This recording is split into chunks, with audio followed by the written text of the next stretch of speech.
Hello students, मैं सुलेखा गुप्ता आपको sociology पढ़ाऊंगी। आज की क्लास में हमारी second year BA second year इसका सेकेंड पेपर है। यूनिट है आपकी थर्ड, ग्रामीण नगरीय सातत्य। ग्रामीण नगरीय सातत्य यानी कि ग्रामीण और नगरीय समाज के बीच संबंध। समाज तो स्टूडेंट्स, आपको पता है कि मनुष्य एक सामाजिक प्राणी है और वह समाज के बिना नहीं रह सकता है। उसकी जो आवश्यकताएं होती है, उसकी आवश्यकताओं की पूर्ति समाज में रहकर ही हो सकती है। इसके लिए उसको समाज में रहना जरूरी है। समाज दो प्रकार के होते हैं, ग्रामीण और नगरीय। मनुष्य चाहे ग्रामीण समाज में रहे चाहे नगरीय समाज में, उसके लिए अपने जीवन के लिए समाज में रहना अति आवश्यक है। ग्रामीण जीवन और नगरीय जीवन, जीवन के दो पहलू हैं। गांव का प्रकृति से प्रत्यक्ष और निकट संपर्क होता है और नगरों में कृत्रिमता होती है, जहां मानव और प्रकृति के बीच अंतःक्रिया का प्रत्यक्ष और गहन संबंध पाया जाता है, वह ग्रामीण जीवन होता है। और इन दोनों के बीच अगर अप्रत्यक्ष और क्षीण संबंध होते हैं तो वह नगरीय समाज में होते हैं।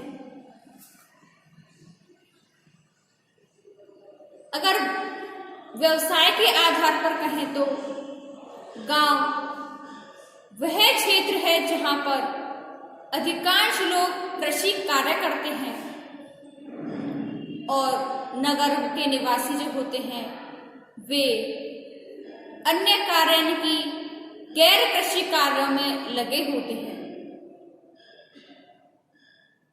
सामाजिक दृष्टि से देखें तो ग्रामीण क्षेत्र में प्राथमिक संबंध पाए जाते हैं, हम की भावना पाई जाती है, सामुदायिक भावना पाई जाती है। और नगरीय क्षेत्र में प्राथमिक संबंध, हम की भावना, सामुदायिक भावना जो होती है उसका अभाव पाया जाता है।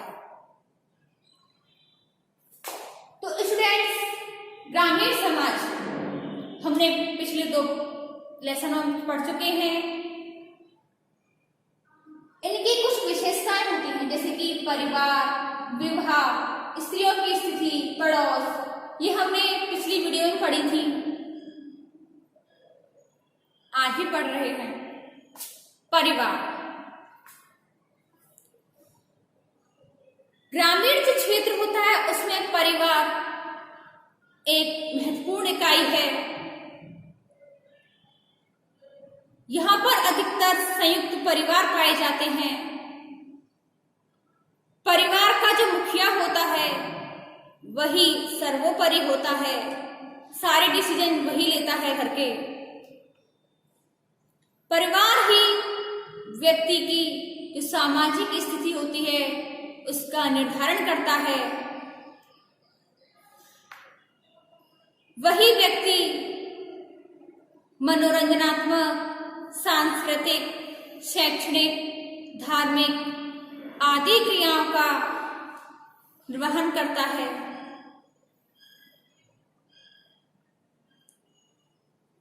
परिवार के मुखिया पर ही परिवार के सदस्यों का नियंत्रण होता है, क्योंकि ग्रामीण जो परिवार होता है वह संयुक्त परिवार होता है और संयुक्त परिवार में जो बड़े बुजुर्ग होते हैं उसी को परिवार का मुखिया माना जाता है।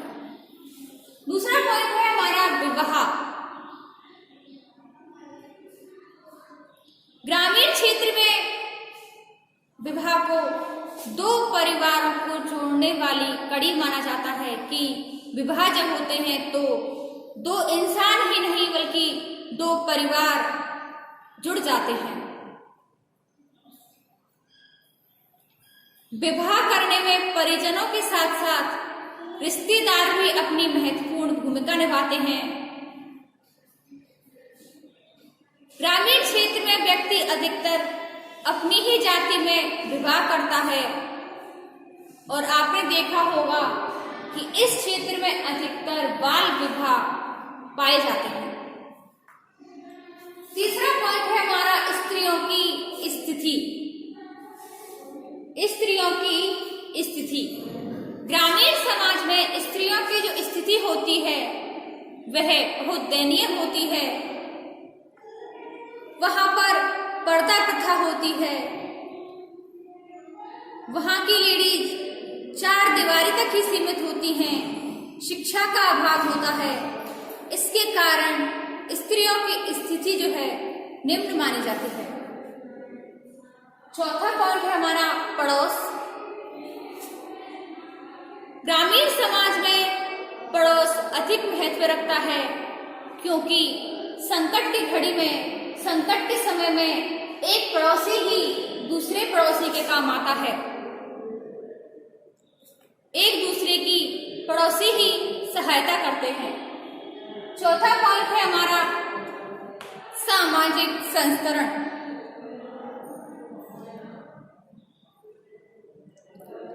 सामाजिक संस्करण का आधार जाति होती है। अधिकतर लोग कृषि करते हैं और कृषि के आधार पर भी व्यवस्था होती है जिसमें एक तरफ किसान होते हैं और एक तरफ जमींदार होते हैं। गांव में भी नगरों की तरह विषमता पाई जाती है। जैसे नगरों में कोई मालिक होता है, कोई मजदूर होता है, वैसे ही ग्रामीण क्षेत्र में भी कोई किसान होता है, कोई जमींदार होता है और आए दिन इन दोनों के बीच संघर्ष होता रहता है। तो स्टूडेंट्स, ये थी हमारी कुछ ग्रामीण समाज की विशेषताएं। अब है हमारी नगरीय समाज की विशेषताएं, जैसे कि परिवार। जैसे कि ग्रामीण समाज में संयुक्त परिवार होते हैं, वैसे ही नगरीय समाज में एकल परिवार होते हैं। यहाँ सिर्फ पति पत्नी और उनके बच्चे ही रहते हैं। उनका अपना डिसीजन होता है, वो कोई भी कार्य करते हैं अपनी ही मर्जी से करते हैं। उनके ऊपर किसी का आधिपत्य नहीं रहता है, उनके पास स्वतंत्रता रहती है।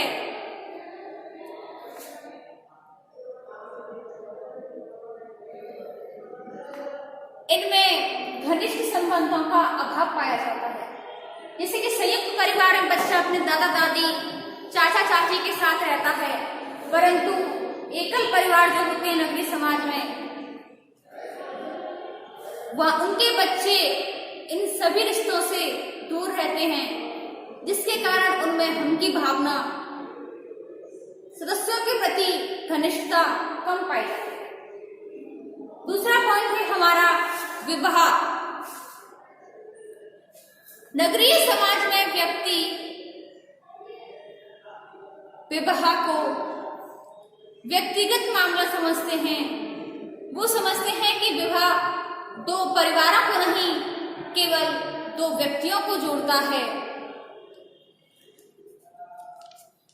नगरीय समाज में प्रेम विवाह, अंतरजातीय विवाह, विधवा पुनर्विवाह पाए जाते हैं और नगरीय समाज में भी तलाक भी अधिक मिलता है, परंतु नगरीय समाज में बाल विवाह बहुत कम मात्रा में मिलते हैं। तीसरा पॉइंट है स्त्रियों की स्थिति। नगरीय समाज में स्त्रियां अधिक शिक्षित होती हैं, सक्षम होती हैं, स्वयं अपनी आजीविका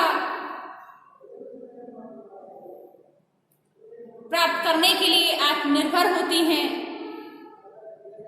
अपने जीवन से संबंधित जो भी महत्वपूर्ण फैसले होते हैं उनको लेने में स्वयं सक्षम होती हैं।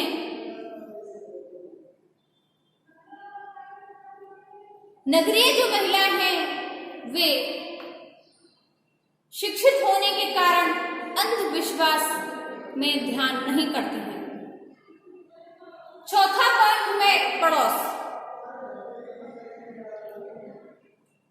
नगरीय समाज में पड़ोस कोई भी मायने नहीं रखता है, क्योंकि बड़े बड़े शहरों में फ्लैट्स होते हैं।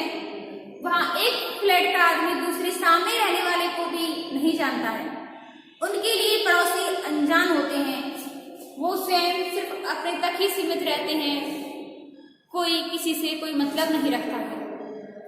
पांचवा पॉइंट है सामाजिक संस्करण।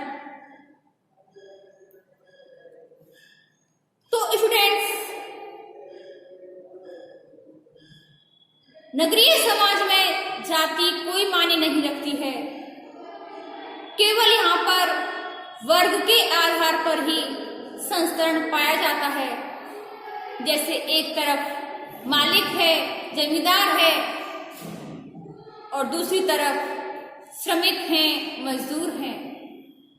केवल इसी वर्ग के आधार पर ही नगरों में विषमता पाई जाती है।